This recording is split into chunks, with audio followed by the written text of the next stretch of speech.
Okay, happy Tuesday racing bayang karerista. So shoutout lang tayo saglit. Happy racing kay Kagawad Alvin ng Barangay 5, Batangkang Caloocan, no? At advance happy birthday kay Boss Ronald Susim sa April 22.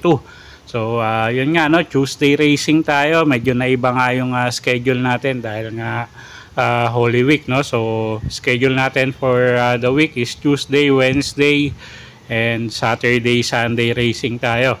Okay, so Martes nga may karera tayo, April 15, 7 karera. Ang start time alas 5 ng hapon. Simulan na natin yung mga giya natin. Okay, race number 1 tayo. Start ng winner take all. 3-year-old and above maiden race placers. Distansya 1,400 meters. Per choice rin natin. Tingin ko medyo lamang yan. Kalahok numero 1. Couple entering Nicole Pride at Anytime Anywhere JR De Ocampo at Jan Alvin Guse yung re-renta dyan. Si Anytime Anywhere medyo mainam yung tempo sa barrier, so tingin ko medyo lamang yung kabayong yan, no? Second choice natin dito, kalahok numero 5, couple entering Premiado at 5A Super Dancer JMS Torque at Sierra Bincola naman yung re-renta dyan. Okay, so dito sa race number 1, per choice nga natin, tingin ko medyo lamang yan. Couple entering numero 1 Nicole Pride at Anytime Anywhere. Second choice, kalahok numero 5, couple entering Premiado at Super Dancer.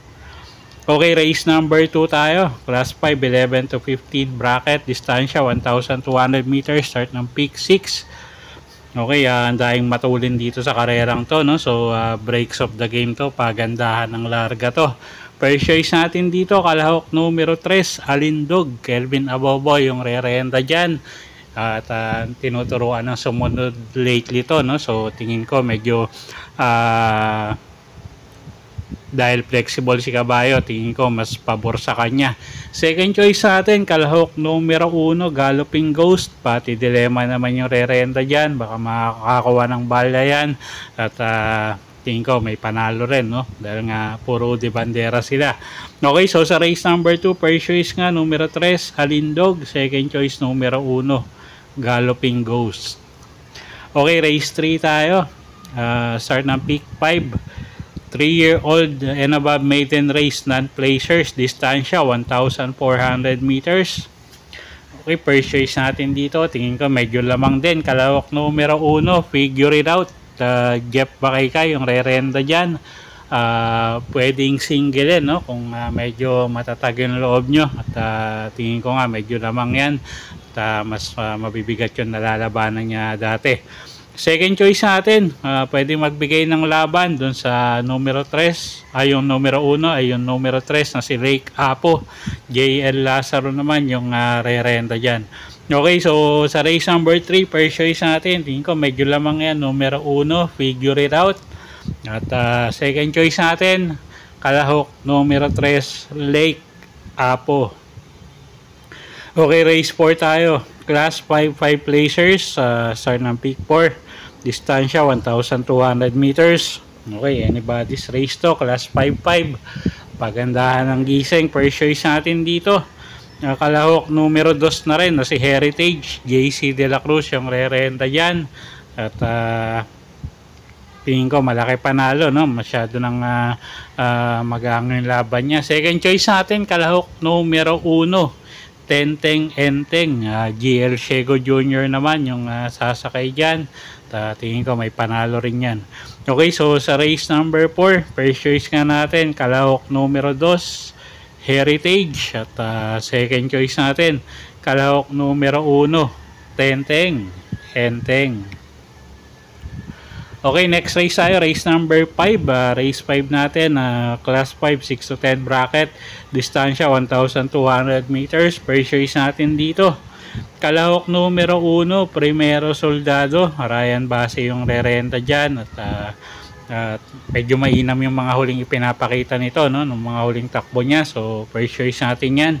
Second choice natin, kalahok numero 4, 7 of Diamonds. Kelvin Abobo naman yung sasakay dyan. Tingin ko kayang rumemate kahit medyo maiksi yung distansya, no. At kung gusto nyong idagdag yung numero 2, may panalo din yan, mababa sa grupo, no. Kaya lang medyo ang tagal walang takbo. So pili ko lang dito kalahok numero 1, first choice Primero Soldado. At second choice nga kalahok numero 4, 7 of Diamonds. Okay, race number 6 tayo, penultimate race. Class 5, 6 to 10 bracket. Distansya 1,200 meters, 6 na kalahok. Okay, first choice natin dito. Kalahok numero 6, Glenda's Magic. Diyan Alvin Gusay yung re-renta dyan. Medyo maganda yung post position niya, galing sa bakasyon. At tingin ko fresh na fresh kabayo, isang matuling kalahok, no. So first choice natin yan. Second choice, kalahok numero 5, Douglas Weir. Noel Lunar yung re-renta dyan. So pagka nagkaroon ng lutsyahan sa una, isa to sa pwedeng rumemate. So second choice natin yan, numero 5, Douglas Weir. At pwedeng pangdehado, no, korsonada nyo yung kalahok numero 2 na si Flamenco Dust, RC Baldonido. Medyo mainam yung kondisyon ni kabayo ngayon. Okay, so sa race number 6, first choice numero 6, Glenda's Magic. Second choice kalahok numero 5, Douglas Weir. At kung gusto nyo pandehado, pwedeng panama yung kalahok numero 2 na si Flamenco Dust. Okay, race 7 tayo, last and final race for the day. Class 5, 11 to 15 bracket. Distansya 1,200 meters.